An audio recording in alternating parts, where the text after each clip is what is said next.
On the roof again. I think today is one of my last big days on the roof. On the other side, I got the last 2 panels done, which is about this much right here. And then now I'm doing the ridge. And then after I get the side pieces coming down these edges, later I'll cut and turn this end down. That's why I've got the extra hanging out. So I just got the first piece on. I have these adhesive strips that I'm putting on before I put the ridge cap on, and that gives me my ventilation without bats and stuff being able to get in. I made this little tripod to sit up on the roof and to put my rope over, not tripod, a little sawhorse. And I've realized I don't need it. After I get all my screws in on my ridge cap, it's strong enough where my rope doesn't crush it when I'm rappelling back down. I was concerned that my weight pulling down was going to put a big dent in the ridge cap, but it's doing just fine. I'm just careful and I'm not getting that much pressure on it.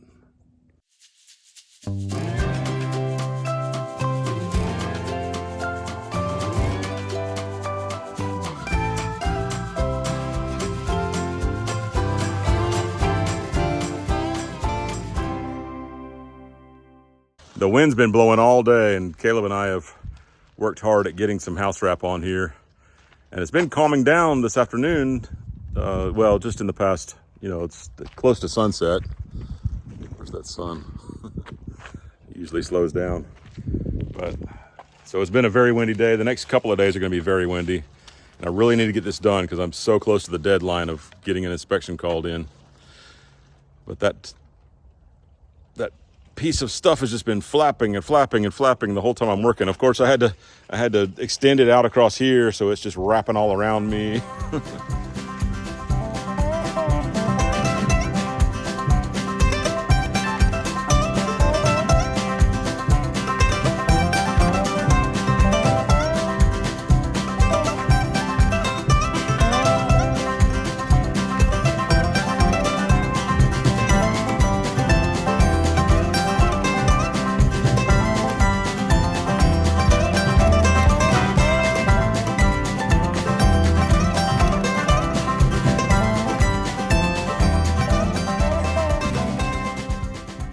This is what it's like to be wrapped up in the house wrap,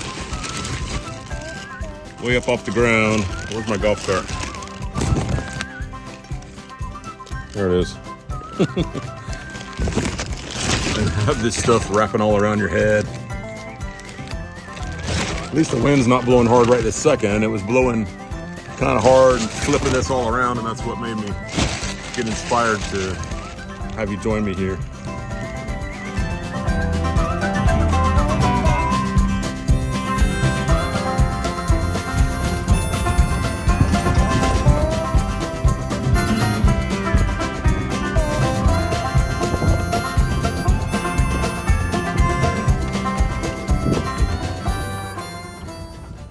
It's been a year since our last inspection, almost. I mean, within 2 or 3 weeks. I don't know the exact, but I'm gonna go ahead and call it in today. Hopefully we will pass the framing inspection. We've already got a lot of the electrical done, definitely more than half. And the plumbing shouldn't be a whole lot. So maybe in a couple more months, we'll do the next inspections. I was up here in the field moving the sheep and taking down their fences and moving them over. And I looked over down here where we've been clearing, and something has stripped the bark off these branches.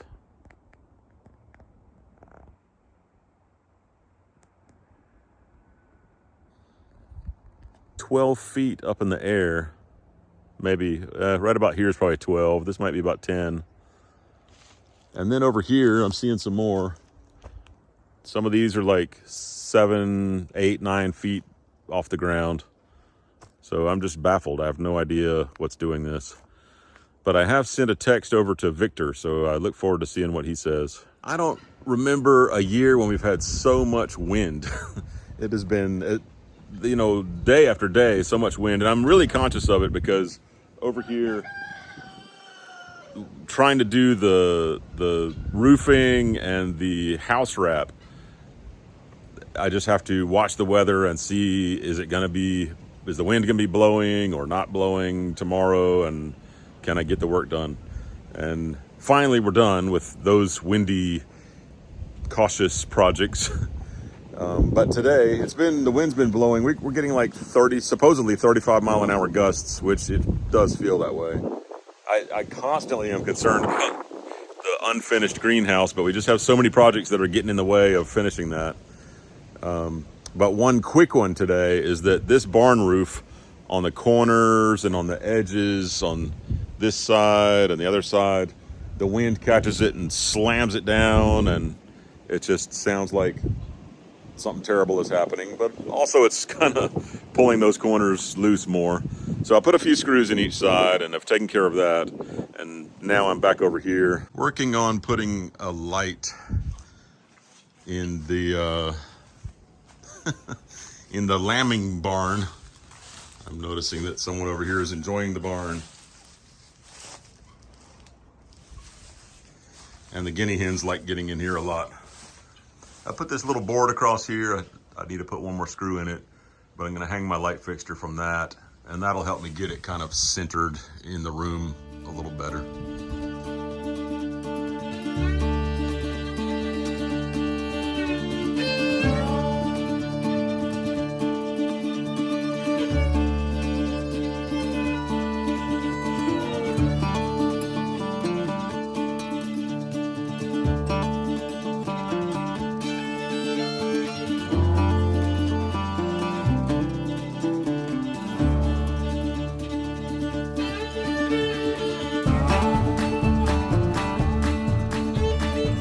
Okay, that's working now.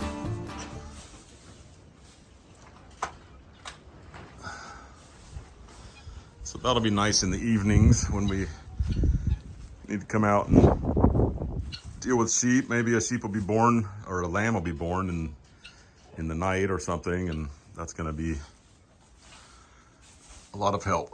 So I strung it around here, and I was gonna leave the cord just hanging down here where I could just plug it to an extension cord. But then I thought, I don't really want that just sitting out in the sun all the time. So I continued running it along here.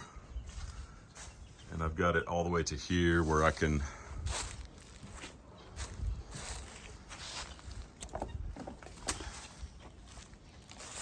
leave my cord hanging inside the barn. And it won't get sun shining on it all the time.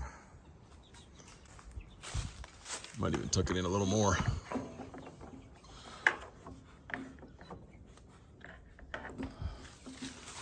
There we go. Our meat birds are getting pretty big. When you hold them in your hand, they're very solid and heavy. They're not like a regular chick that's gonna be an egg layer. So I'm gonna get the chicken tractor and drag it out and get a fence around it and get it ready. Cindy wants to do more of a free range, so instead of just keeping them inside the tractor and moving them every day, we're gonna give them a little fenced area to come out and walk around. When they're really small, they have a lot of walking area in the tractor, but this will give them even more area where they can walk around and have even more bugs to choose from. But while I'm running over here, I thought I'll stop down here in the bottom of the field and take a better look at where the branches were shredded back. I did get an answer from Victor that he believes it's bears, possibly. He said, or maybe Sasquatch. But we don't let Sasquatch come to our house. So I'm gonna take a look. It's supposed to be that there should be more markings on the tree if it's a bear. Okay, so I don't see anything on this tree, not even like a claw mark where a bear would have climbed up.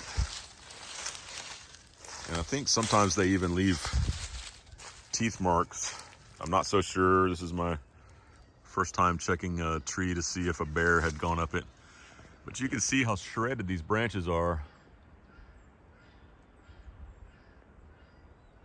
couple more over in here. The same kind of tree. And it looks like there's some older branches that were sort of peeled previously. After doing a little more searching online, I think it might be squirrels doing this.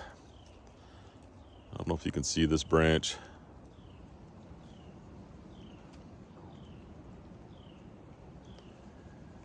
So now I'm sending out a text about whether or not it might be squirrels and see what kind of answers I get from my neighbors who are